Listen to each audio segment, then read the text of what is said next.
everyone. I want to welcome you into my kitchen. Today we're going to be preserving the bounty of nature in the time that we're in, which is a beautiful spring day here in Hampton Falls, New Hampshire. We have flowers everywhere in abundance, greens are bursting everywhere, and I headed out and harvested some wild gatherings, and I'm going to share with you how to make a simple violet syrup. I'm going to play with quince and a couple other flower petals just to show you some varieties. We're going to make a soothing pine tip cough syrup that you can tuck away, and on a day that you might need it, it will be in your apothecary ready for you. And I'm going to finish with the Nettle Elixir that I promised you. It actually is the most beneficial, the most nourishing, and the simplest to make.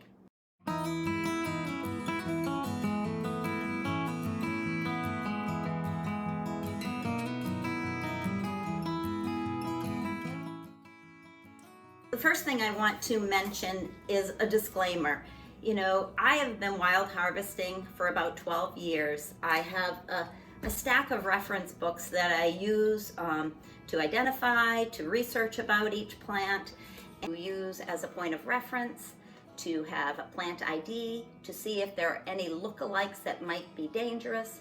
And you also want to be aware of your health and where you're coming from. If you're on any medications, you want to make sure that whatever you're ingesting doesn't inhibit what you're already on.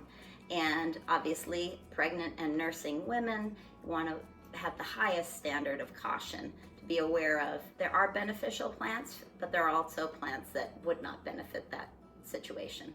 So you're going to grab your basket, get your good gloves. I fill my basket with a few vessels that I'll put water in. So as I pick, I keep my flowers separate and I put them in a little water to keep them hydrated. So let's get started.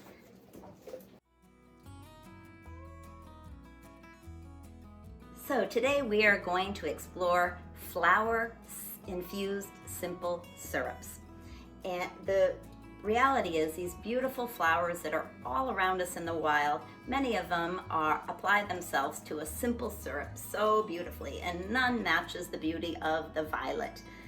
I went out and harvested, actually for making this I did a large batch of violet simple syrup, and I harvested about 2 quarts of flower petals, and it was a long time and way more syrup than I'd ever need. So to share with you today, I reeled it in, made a quantity that seemed realistic for a celebratory afternoon or a special occasion. When I'm harvesting my violets, I go up to my plant and literally take my hand, I can show you with one of them here, hold the violet in my hand and give a tug. And when I do that, the stem falls off and I'm left with my flower petals, which I'll tuck away in my little basket. Then, when I get home, I take each flower bud,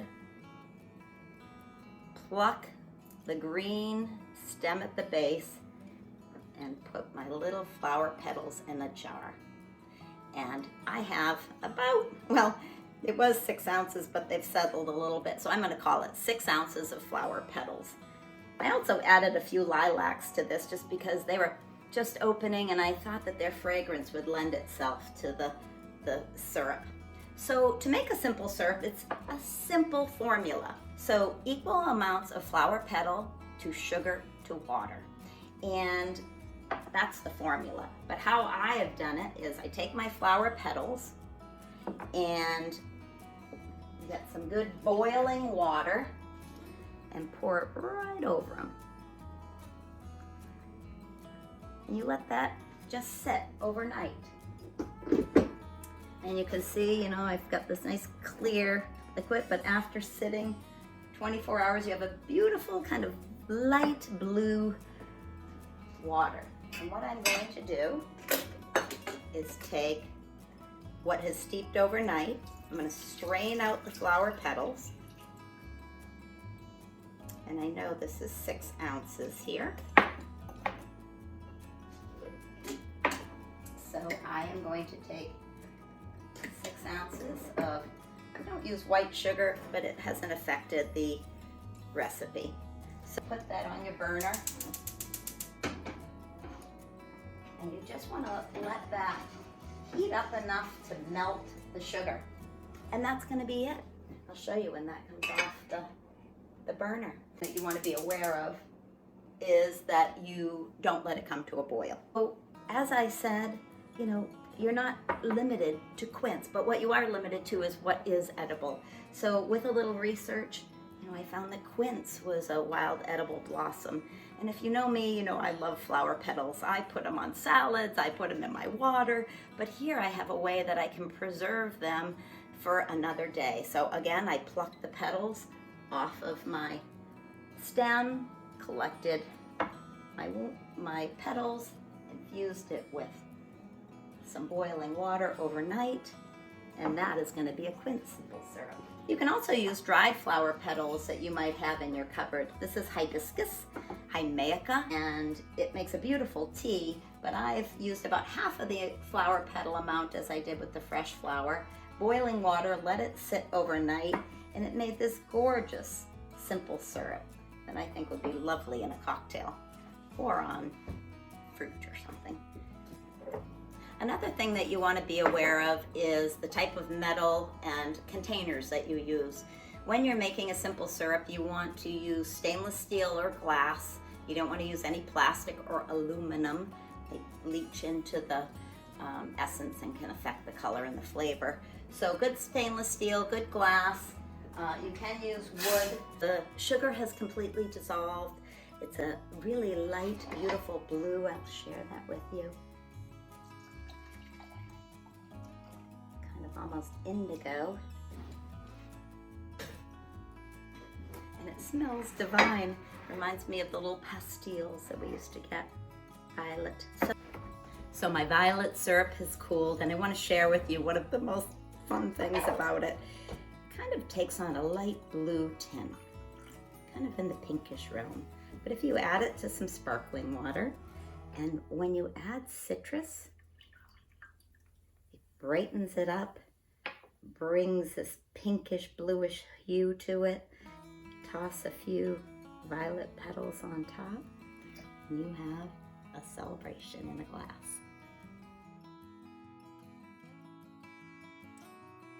I want to share with you a beautiful pine tip honey. So I have some nice local honey here that I am going to use, and it's a very simple process also. Again, like the syrup, I'm only going to use as much honey as the vessel I'm going to finish with. So I have an 8-ounce vessel here and a 12-ounce jar, so I'm going to put 8 ounces of honey in a stainless steel saucepan.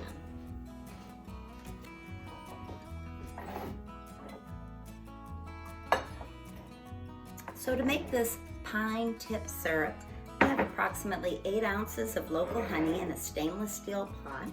I'm going to put about 1 cup of spruce pine tips, and I'm going to add just about a tablespoon of water, just enough to kind of loosen up the honey, and let me simmer this for just a few minutes. Really just going to bring it up to heat, turn it off, and let it sit.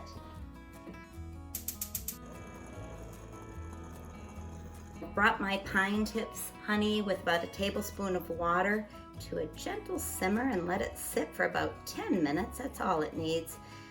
You don't want it to go too long because it can adopt a little bit of what they call a turpentine taste.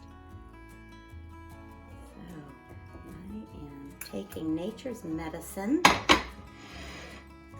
Labeled my cap, spruce tip with honey syrup. I'm going to keep all of these in my refrigerator just to ensure their longevity and safety, but this will be a spoonful of honey and a nice tea when someone's ailing. So take nature's beauty, nature's remedies, right in your own backyard, or out on a little hike.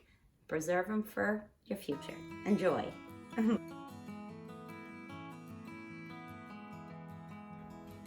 Okay, as I said, I saved the best for last.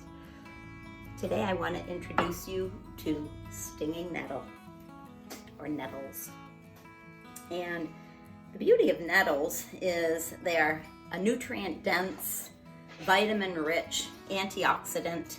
Has all of your amino acids, vitamin A, C, Cal, Mag, iron, potassium, phosphorus.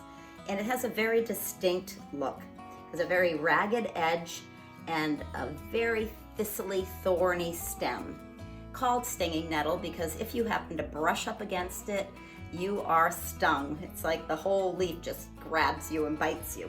So you can see I've put on a plastic glove to handle these, and when I pick them, I'm obviously using a glove to harvest.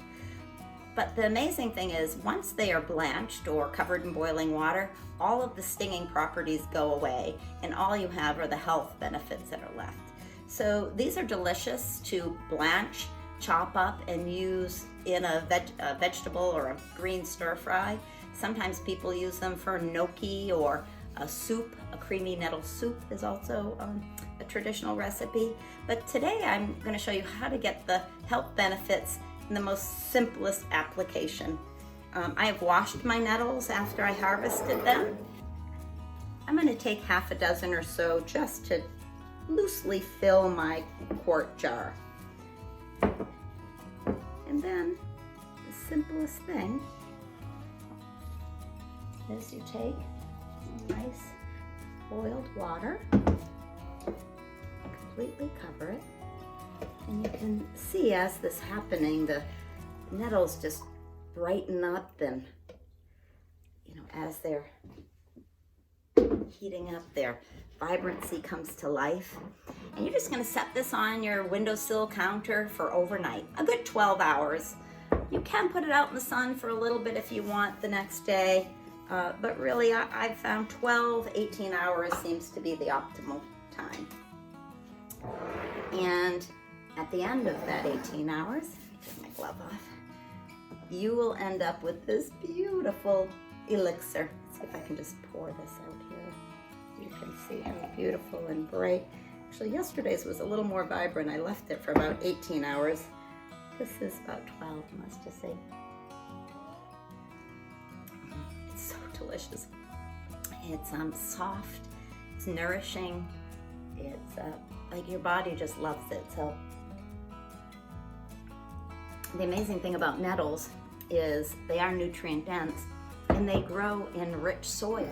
So if you find them growing, it's an indicator that that soil is a rich nutrient dense soil, often the compost heap.